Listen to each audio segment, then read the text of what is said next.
Oke, pada kesempatan kali ini kita akan membuat prota atau program tahunan. Membuat prota sendiri kita dasarkan pada minggu efektif yang telah kita buat pada video sebelumnya. Sehingga mari kita simak pembahasan kita cara membuat prota dengan baik. Apabila ada koreksi atau saran dan masukan, silahkan tuliskan di kolom komentar. Selamat menyimak. Oke. Sekarang kita buka dokumen yang pertama. Yang kita buka adalah yang kemarin minggu efektif terlebih dahulu. Ini ya, yang kemarin kita buat adalah perhitungan minggu atau jumlah jam efektif yang telah kita buat. Oke, ini sudah siap dan sudah fix ya. Jangan ada yang dirubah-rubah. Sehingga dalam membuat program tahunan, ini harus difikskan terlebih dahulu, di mana minggu efektif harus fix terlebih dahulu, baru kita bisa membuat prota atau program tahunan. Sekarang saya buka file program tahunan yang telah saya buat sebelumnya, yang akan kita bahas pada video kali ini. Oke, yang pertama, ini adalah format program tahunan yang mana di MAN3 Sleman formatnya kurang lebih seperti ini, atau mungkin di setiap sekolah mempunyai format sendiri-sendiri dalam membuat program tahunan.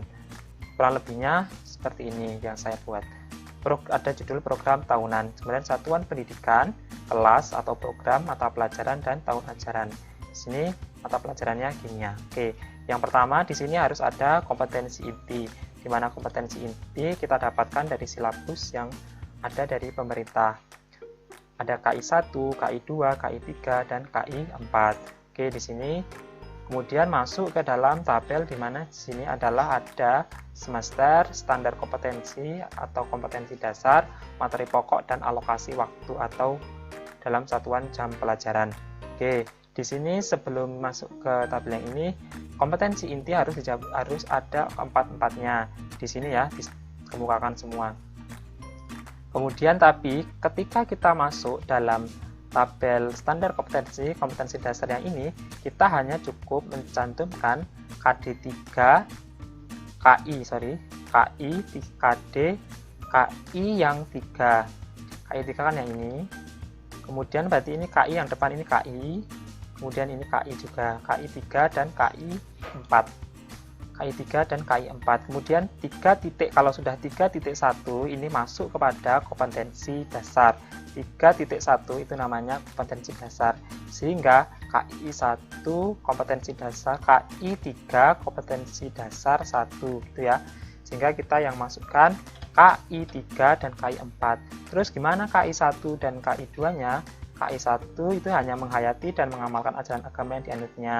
Kemudian menunjukkan perilaku jujur, disiplin, tanggung jawab. Ini ranahnya adalah dalam penilaiannya ini dalam bentuk misalnya angket atau penilaian langsung oleh guru, sehingga tidak dimasukkan dalam program tahunan atau acuan dalam kegiatan pembelajaran. Sehingga di sini misalnya hanya dibutuhkan dalam bentuk angket atau checklist, siswa memberi checklist, atau juga bisa melalui pengamatan guru masing-masing. Oke, kita langsung masuk ke dalam pembahasan tentang program tahunan sendiri. Yang pertama ada semester, karena kita program tahunan berarti dalam 1 tahun, dilaksanakan dalam 1 tahun, berarti 1 tahun adalah ada 2 semester, yaitu semester 1 atau semester ganjil, kemudian semester genap, semester 2.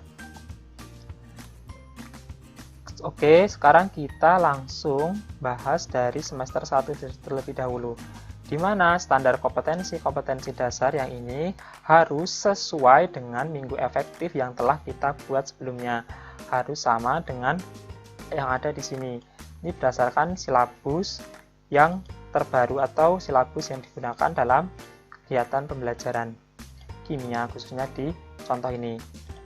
Kalau sudah sama dari semester 1, oh ya, sebagai informasi, minggu efektif yang kita buat di video sebelumnya yang ini adalah minggu efektif untuk semester gasal atau semester 1, semester ganjil. Sehingga ini hanya memuat sampel untuk kelas 10 MIPA 3 di semester 1 sampai kompetensi dasar 4.7. Ini 4.7 ya, di semester 1. Sehingga yang semester 2 kalian bisa susun sesuai semester 2 sesuai dengan contoh di semester 1, kurang lebihnya sama. Nanti berarti dilanjutkan dengan KD selanjutnya, yaitu KD 3.8, kemudian 4.8 dan seterusnya sampai akhir, intinya di semester 2. Ini masih semester 1. Oke, kita kembali ke program tahunan yang ini ya. Kemudian ini kan sudah disusun sama dengan semester 1 yang kemarin kita buat minggu efektif. Kemudian di sini ada kolom materi pokok, di mana kolom materi pokok sendiri adalah materi secara keseluruhan yang akan dipelajari apa. Kemudian ini materi pokok ini untuk KD 3.1 dan 4.1, sehingga materi pokoknya seperti ini. Atau juga bisa dinamakan, ini namanya bab. Ini sub-sub bab. Bisa, kalau lebih singkatnya lagi, ini mungkin bisa lebih singkat lagi. Tapi kalau misalnya di buku-buku, ini nanti masuknya ke dalam bab. Misalnya bab 1, hakikat dan peran ilmu kimia, metode ilmiah, serta keselamatan kerja di laboratorium kimia. Ini masuk bab 1 misalnya. Dan kemudian struktur atom misalnya masuk bab 2 gitu. Terus ini dijabarkan di dalam standar kompetensi atau kompetensi dasar yang harus dikuasai oleh siswa. Kemudian di sini ada alokasi waktu, di mana alokasi waktu ini yang telah kita susun di dalam minggu efektif atau jam efektif di video sebelumnya, di mana alokasi waktu ini disesuaikan dengan pengalaman kita dalam mengajar, atau dalam arti di sini sesuai dengan kebijaksanaan guru masing-masing, di mana ini selesai dalam berapa jam pelajaran. Oh, materi KD 3.1 dan 4.1 diselesaikan dalam 2 jam pelajaran ditambah 2 jam pelajaran, jadi 4 jam pelajaran, sehingga hakikat dan peran ilmu kimia, metode ilmiah, serta keselamatan kerja di laboratorium kimia diselesaikan dalam 4 jam pelajaran, sesuai dengan jatah yang kita isikan. Kemudian selanjutnya sama dan seterusnya sama, intinya sama, tinggal kita masukkan sesuai dengan minggu efektif, sehingga harus sinkron antara minggu efektif yang kita buat dengan program tahunan. Ini harus sama sampai bawah, 4.3, 4.3, 3.4, 4.4, 3.5, ini harus sinkron dengan apa yang kita buat. Nah, ini sudah ya. Oke, sama sampai bawah. Kemudian kita di sini ada sama yang seperti yang kemarin, kita tinggal masukkan lagi tatap muka. Ini kita jumlahkan ada 31, yang ini kita jumlahkan ada 31. Ada 31, kemudian penilaian hariannya ada 8, di mana di sini penilaian hariannya, setiap penilaian harian itu mengalokasikan waktu kan 2 jam. Berarti 8 bagi 2 adalah 4, ada 4 kali ulangan harian. Tinggal kita pilih nanti di mana. Kita nanti tahu penilaian harian itu kapan dilaksanakan, itu kita nanti setelah kita membuat program semester. Nanti kita akan bahas di program semester, penilaian harian 4-nya itu ada di mana saja, nanti kita bahas di program semester. Kemudian di PTS kan sudah terjadwal, PAS juga sudah terjadwal, kemudian cadangan itu 9, seperti yang kita tahu kemarin kan kita sudah buat, itu totalnya 48 di minggu efektif. Kemudian berarti ada sisa 9 cadangan, 9 jam pelajaran cadangan. Oke, kemudian kita masuk pada semester 2. Sebelum kita masuk semester 2 kan, sebagai contoh yang kemarin hanya semester 1, sehingga kalian harus menyusun dulu minggu efektif di semester 2. Baru nanti setelah selesai disusun, baru masuk membuat program tahunan, sehingga kita susun seperti ini. 3.8 ada menganalisis sifat larutan berdasarkan daya hantar listriknya. Kemudian 4.8 membedakan daya hantar listrik berbagai larutan melalui perancangan dan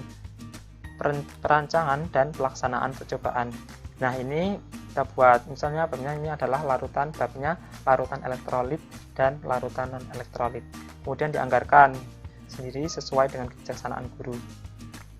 Ini ada yang banyak juga ini ya, ada 6 hukum dasar kimia dan stoikiometri. Stoikiometri ini cukup banyak karena ya mungkin guru ini menganggarkan ini cukup membutuhkan waktu dalam siswa memahami materi ini, sehingga dianggarkan lebih banyak. Kemudian nanti kita temukan tatap muka yang ini, kita jumlahkan. Ini ada 22 tatap muka. Penilaian hariannya dilaksanakan 6 JP. 6 JP ini artinya berarti 6 bagi 2, 3. Berarti ada 3 penilaian harian. Kita akan bahas di program semester. Kemudian PTS-nya terjadwal, PTPS-nya juga terjadwal, cadangannya 8. Karena kita telah menghitung jumlah jam semester genap itu ada 36, sehingga 8. Biasanya memang di semester 2 itu jumlah jamnya itu lebih sedikit daripada di semester ganjil. Biasanya semester genap itu lebih sedikit ya jam pelajarannya daripada di semester ganjil itu, karena biasanya di semester 2 itu ada kegiatan, misalnya ada libur gitu ya, misalnya libur ujian atau apa gitu kan, biasanya udah kelong-kelong atau berkurang gitu ya, berkurang, sehingga di sini cuma biasanya lebih sedikit gitu intinya. Kemudian cadangannya ada 8 gitu ya, semester genap. Kemudian format selanjutnya ada mengetahui kepala sekolah, kemudian ada juga tanggal dibuatnya ini oleh guru mata pelajaran sendiri. Oke, mungkin hanya itu dari program tahunan. Kita akan lanjut nanti di program semester, mungkin lebih jelasnya, kurang lebihnya seperti itu ya. Kalau yang belum bisa silahkan dicoba, dan selamat membuat.